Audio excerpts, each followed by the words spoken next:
ഫെബ്രുവരി 20, 2008 ഇന്നേക്ക് 16 വർഷം മുന്നേ ഈ ദിവസമാണ് പ്രശസ്ത സുവിശേഷകനും ജീസസ് കോൾസ് മിനിസ്ട്രിയുടെയും കാരുണ്യ യൂണിവേഴ്സിറ്റിയുടെയും സ്ഥാപകനുമായ ഡോക്ടർ DGS ദിനകരൻ ഈ ലോകത്തോട് വിട പറഞ്ഞത്.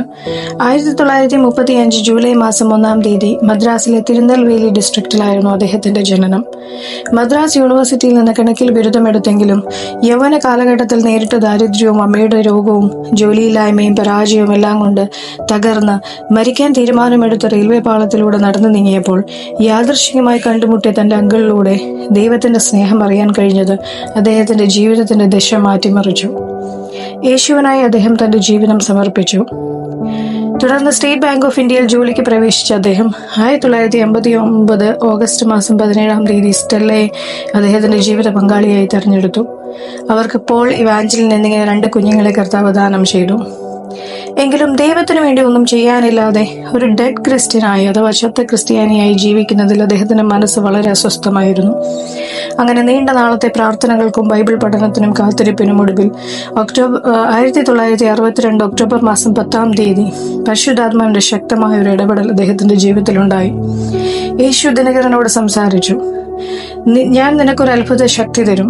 അനേക ആളുകൾ നിന്റെ അടുത്ത് വന്ന് ദുഃഖം പറയും. അവരുടെ ദുഃഖം കേൾക്കുമ്പോൾ നീ കരയും.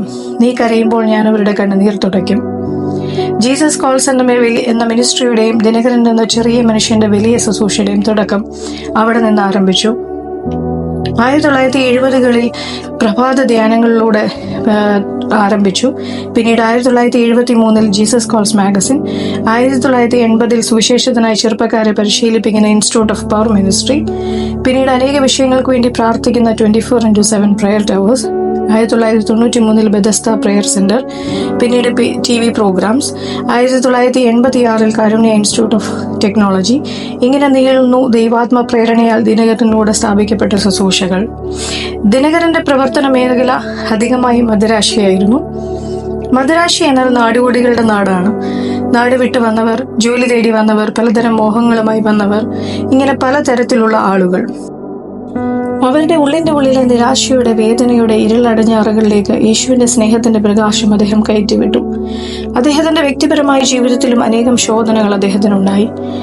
1986 മെയ് മാസം 21-ാം തീയതി അപ്രതീക്ഷിതമായ ഒരു കാർ അപകടത്തിൽ തന്റെ പ്രിയമകൾ ഇവാഞ്ചലിനെ ലോകത്തോട് വിട പറഞ്ഞത് അദ്ദേഹത്തിനെ മാനസികമായി വളരെയധികം തളർത്തി.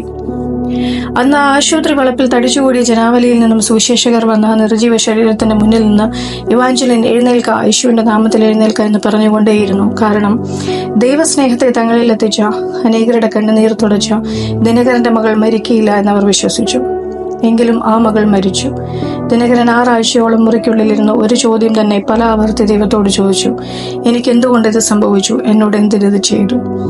അങ്ങനെ ഒരു നാൾ പരിശുദ്ധാത്മാവ് അദ്ദേഹത്തോട് സംസാരിച്ചു. ദിനകരൻ, നിന്നോടൊപ്പം ഞാനും കരയുകയാണ്. നീ എന്റെ തല താഴാൻ ആഗ്രഹിക്കുന്നുവോ? നിന്നെ ഞാൻ വിളിച്ചത് നിന്റെ വിധിയോർത്ത് കരയാനല്ല, നിന്നെ പോലെ കരയുന്നവരെ ആശ്വസിപ്പിക്കാനാണ്. നിന്റെ വേല തീർന്നു എന്ന് പറഞ്ഞ് നിന്റെ അരികിൽ നിന്ന് ചിരിക്കുന്ന സാത്താനോട് മാറിപ്പോവാൻ പറഞ്ഞിട്ട് എഴുന്നേൽക്കാം, ഞാൻ നിന്നോടൊപ്പമുണ്ട്. അന്ന് ദിനകരൻ എഴുന്നേറ്റു. ആ എഴുന്നേൽപ്പിൽ അനേകായിരങ്ങൾ കർത്താവിനെ അറിഞ്ഞു. അദ്ദേഹത്തിന്റെ ലാളിത്യപൂർണമായ വചനധ്യാനവും പരിശുദ്ധാത്മാവിന്റെ ശക്തമായ ശുശ്രൂഷയും അനേകരിൽ പാപബോധം വരുത്തി. അനേകർ കൊച്ചുകുട്ടികളെ പോലെ കരഞ്ഞു. അനേകർ അഭിഷേകം പ്രാപിച്ചു. അനേക രോഗികൾ സൗഖ്യമായി. ഭൂതങ്ങൾ വിട്ടൊഴിഞ്ഞു. ദൈവാത്മ പ്രേരണയുള്ള പ്രവചനത്തിലൂടെ അദ്ദേഹം അനേകരെ ബലപ്പെടുത്തി. ഗാനങ്ങളിലൂടെ അദ്ദേഹം അനേകരെ ആശ്വസിപ്പിച്ചു.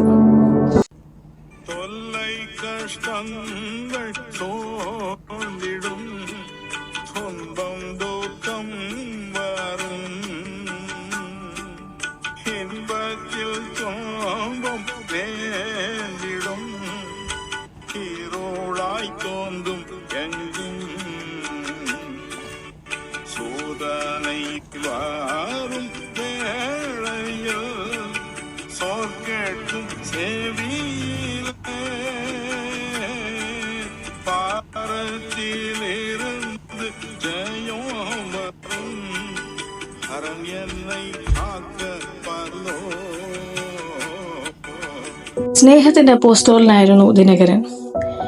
അദ്ദേഹം കണ്ണീരിലൂടെ തന്റെ രക്ഷകനെ ജനങ്ങളിലേക്ക് എത്തിക്കാൻ ശ്രമിച്ചു. അദ്ദേഹത്തിന്റെ വാക്കുകൾ, പാട്ടുകൾ ഒരു കത്തിമുന പോലെ ഹൃദയങ്ങളിലേക്ക് തുളച്ചു കയറി. അവരുടെ കണ്ണിൽ നിന്നും കണ്ണുനീർ ധാരധാരയായി ഒഴുകി. ആ കണ്ണുനീരിൽ അവർ രക്ഷകനെ കണ്ടു. ആ സ്നേഹം അവർ തിരിച്ചറിഞ്ഞു. கடன் சொல்லை எனக்கு தீர்க்க முடியவில்லை. நோயை தாங்க முடியவில்லை. அவமானங்களை தாங்க முடியவில்லை. நிம்மதியாக நான் கடை போல் தேவன் சொல்கிறார், இல்லை இல்லை, என் அற்புதமாகனே, உன் பாரத்தை நான் சுமக்கிறேன், உன்னுடைய நெருக்கத்தினால் சுமக்கிறேன்.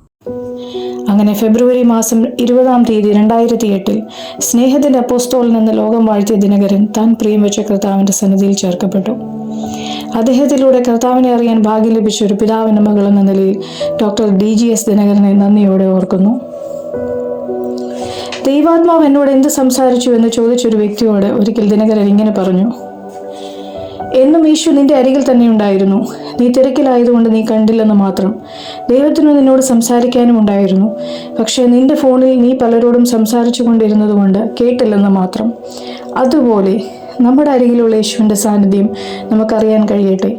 ആ ശബ്ദം കേൾക്കാൻ കഴിയട്ടെ. ആ നീട്ടിയ കരങ്ങൾ നമ്മൾക്കുള്ളതാണെന്ന് മനസ്സിലാക്കാൻ കഴിയട്ടെ. God bless you all.